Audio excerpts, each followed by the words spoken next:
Are you ready for Season 3 of Discography?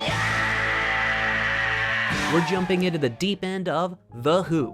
Not only will we go through every Studio Who album in great detail, but their story is often told between albums, so we'll be touching on non-album singles, the solo works of Keith Moon, John Entwistle, Roger Daltrey, and Pete Townsend, and some of the events that would make a record begin as a concept and land as something that would universally change the world. Discography returns to Consequence Podcast Network in January of 2019. Until then, be lucky.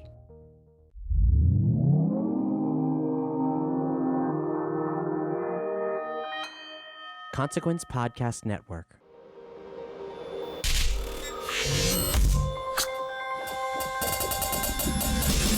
Hey, welcome to another edition of Kyle Meredith With.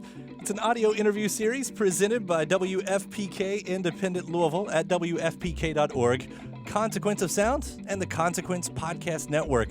Do me a favor, take a second before we get started and hit that subscribe button. Wherever you're listening from right now, I'm sure there is a subscribe button.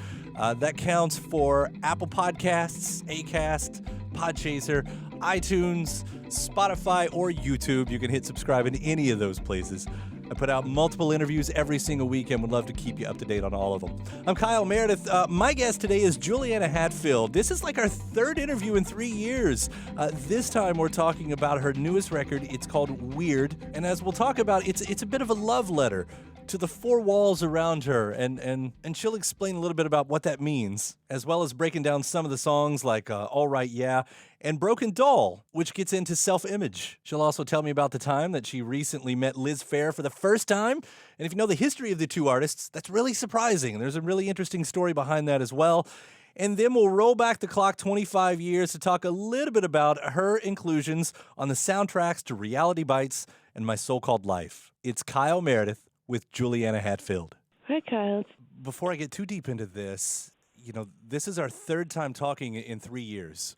And of course, we caught up last time about the Olivia Newton-John covers record. I wore that out all through the year. That ended up being one of my all-time favorites of 2018. So still playing around our house anyway. Oh, good. Yeah.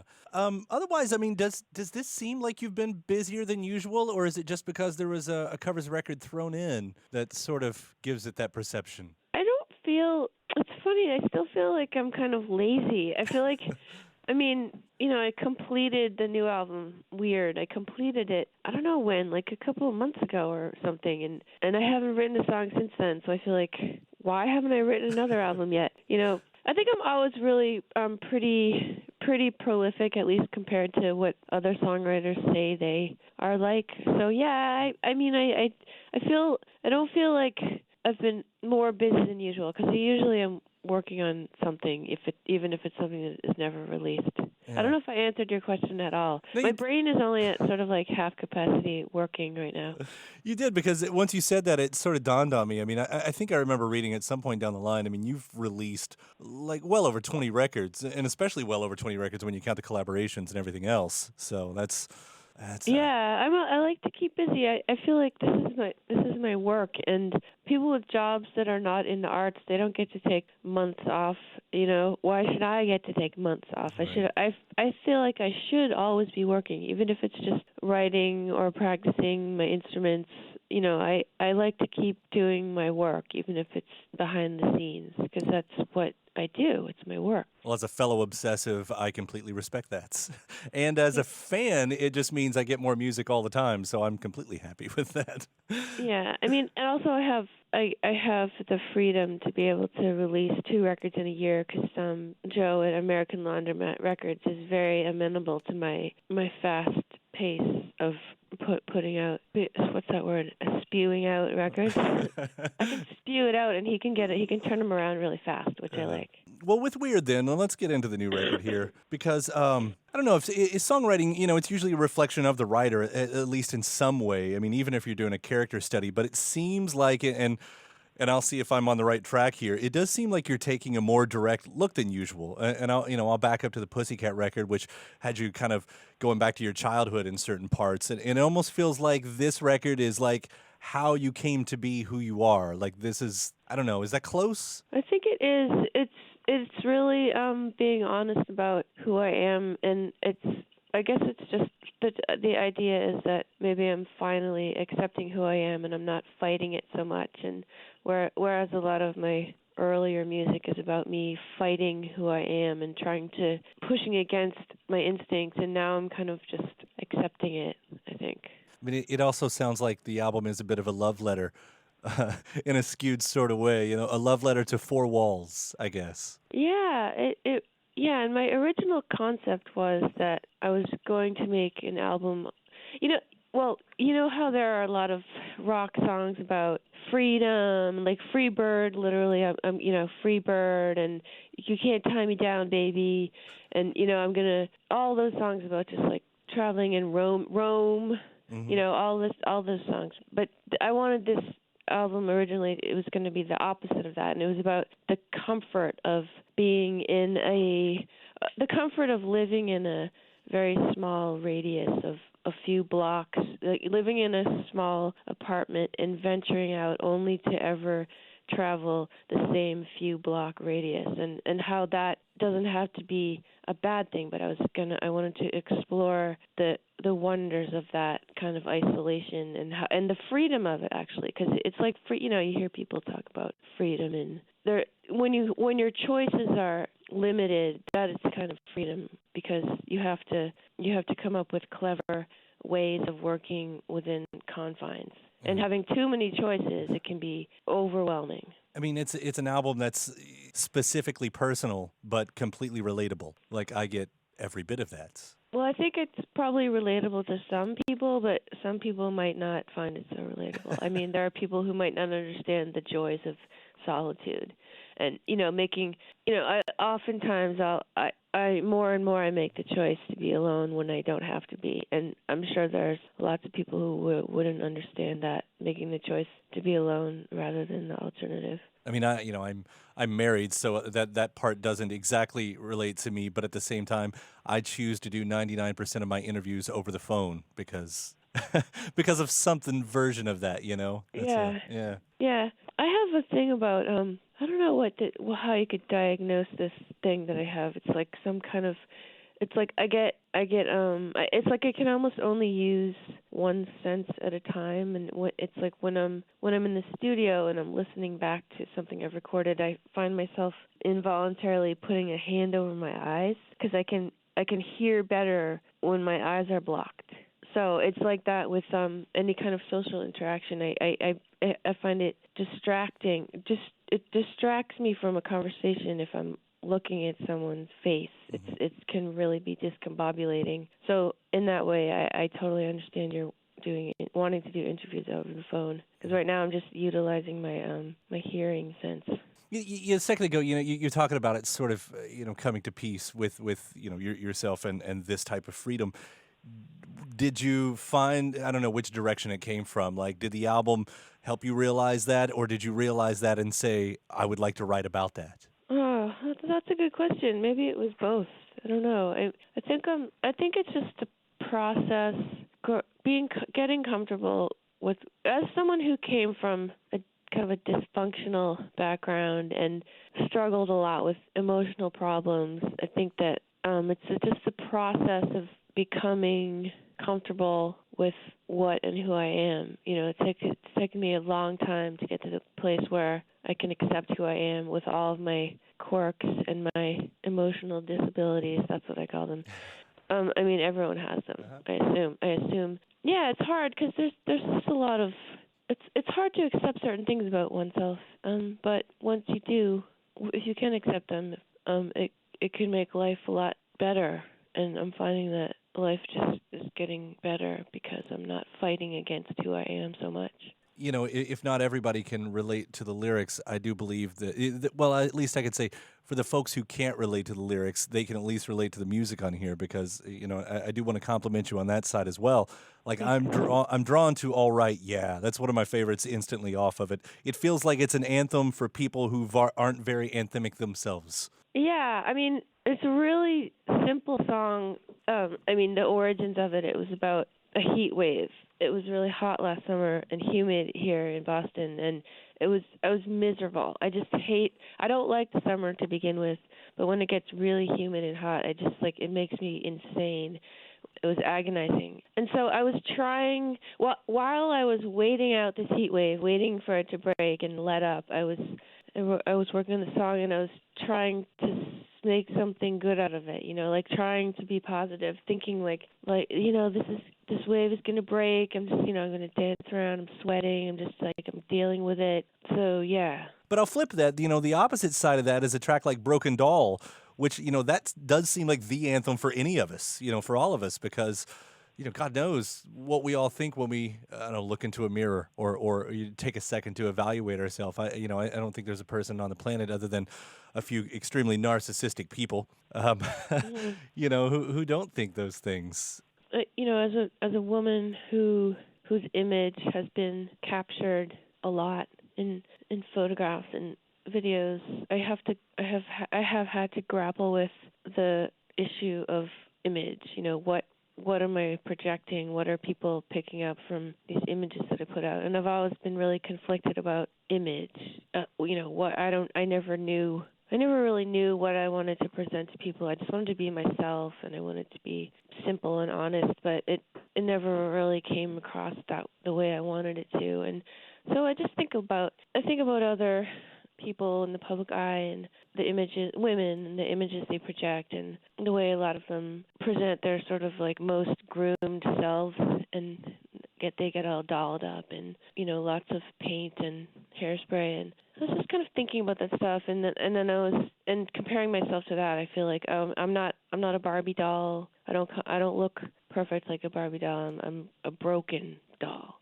That's how I feel, and I'm okay with it, because I always wanted to project a true image of myself, which is a little bit rumpled and imperfect. But after I wrote the song and recorded it, I realized that it's actually a song about aging. I was just trying to write about, what it feels like, how I feel, what it feels like to be me, what I see in the mirror, but there are definitely parts of the song that are about things that happen to a body after a certain age, just like the teeth start falling apart, like the teeth just go. And I've had a couple of root canals, and I have a couple of crowns, and one of them wasn't put on right, and so when I brush my teeth, sometimes I'm spitting out blood. So I wrote about that. And then you get the hairs that start sprouting in weird places that never did before.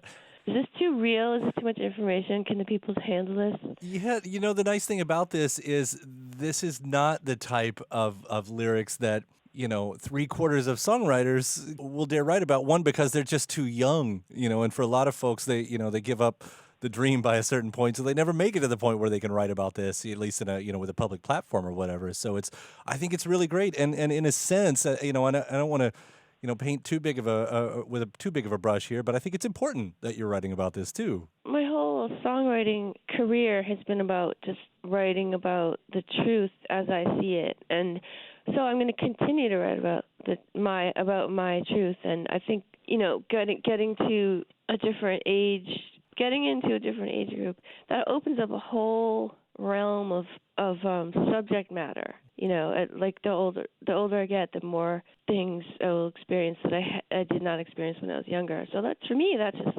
more material to work with. Right. And I don't think there's a lot of music about youth, and at my age I shouldn't be writing songs about being 20 years old, because that wouldn't make sense. And I've never been a writer who does character studies, really. It's kind of all about me. I want to take a sort of a sliver of a thread of something you said a minute ago, because when you were talking about the way image has handled, and I was thinking especially in the music industry over your career, if I remember right, there was a time recently when you and Liz Phair were on stage together, and I feel like one of you all had said that was the first time you had ever met, because during your beginnings, women were pitted against each other. Yeah, Liz said that. This was just a few months ago when we met. She was in town and she asked me to sing. We did Please Mr. Please together with her band during her show in Boston. Mm-hmm.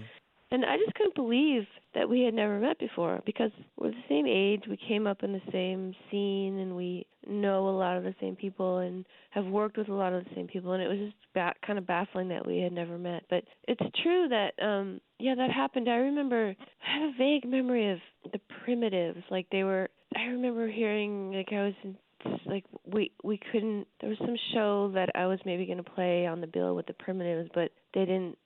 Someone from her camp didn't want me on the bill because they only, or maybe it was the club didn't want me on the bill because there was already a woman singer, and like that kind of ridiculousness happened. It did. It was like, it's still like, I'm sure playlists today. I've been hearing things about like country radio in Nashville. Like they still have.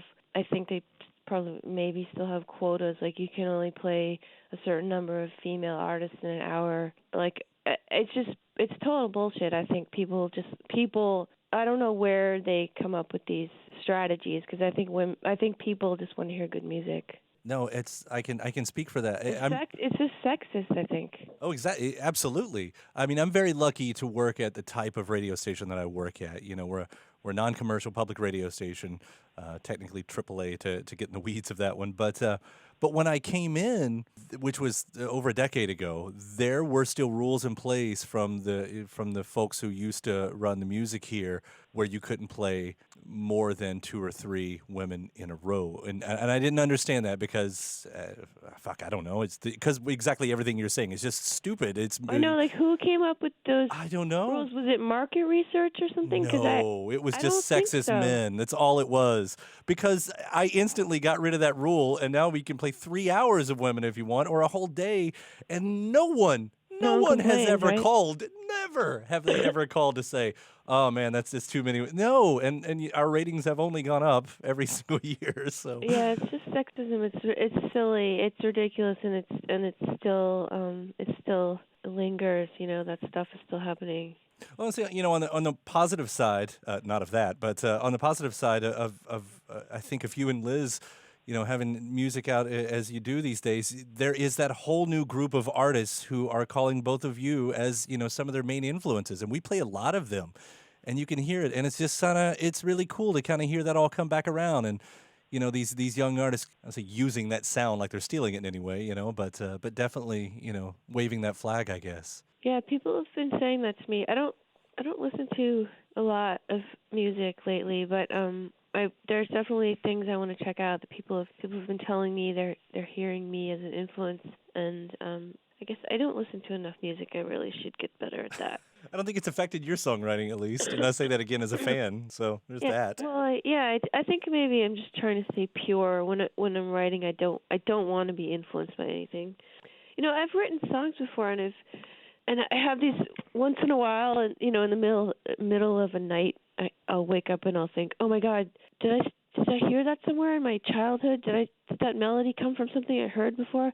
I'll have these panics that maybe something that I thought was original, maybe it was came up, bubbling up from my unconscious, like it was a melody that someone I heard somewhere. But as far as I know, all of my songs are totally original. I've never listened to one of your songs and thought it sounded like anything else, for what it's worth. Okay, good.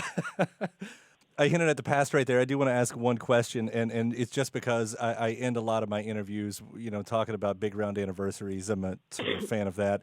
And while you don't have any actual albums that fit that category, it is the 25th anniversary of both soundtracks to Reality Bites and My So-Called Life.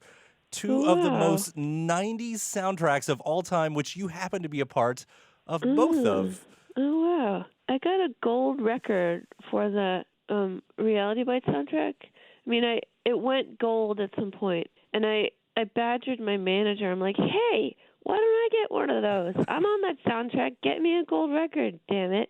And so my manager made some calls, and they sent me one, like a framed, cause it's I was going to say it's my only gold record, but actually I also badgered them to get me a gold record for the Lemonheads It's a Shame About Ray. Oh, yeah. That I played bass on. So I've never had a gold record of my own, but I'm involved in a couple of them. Yeah. I had a song on the Reality Bites soundtrack. And it's a great song. I mean, Spin the Bottle still, it's one of my all-time favorites. I mean, that whole soundtrack, too. And, I don't even remember what's on it. What else is on it? So you had Squeeze, they redid their Tempted. It was Tempted 94, and that was one of the big ones. And then Big Mountain did the cover of Baby, I Love Your Way, and Ethan Hawke, and Lisa Loeb. That was her big breakthrough. Right. Yeah. That was her big smash. Yeah. Right. It's a good one. And you know, so is My So-Called Life. It's like I said, you just happen to be on two of the most quintessential 90s compilations I think I could have ever thought of. So it's Yeah, totally. both celebrating 25 years. Juliana, I always appreciate all the time you give me, and I definitely appreciate all the music that you keep making, and congratulations on Weird. It's another fun one. Thank you. Thank you very much, Kyle. I'll see you around. Okay, bye. All right, take care, bye. Bye.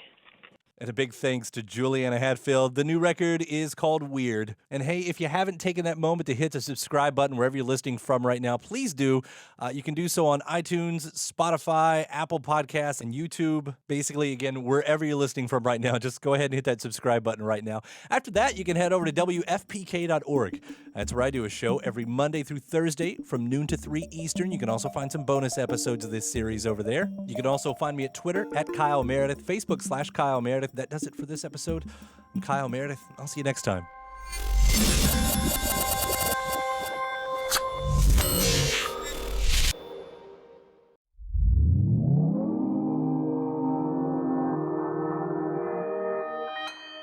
Consequence Podcast Network.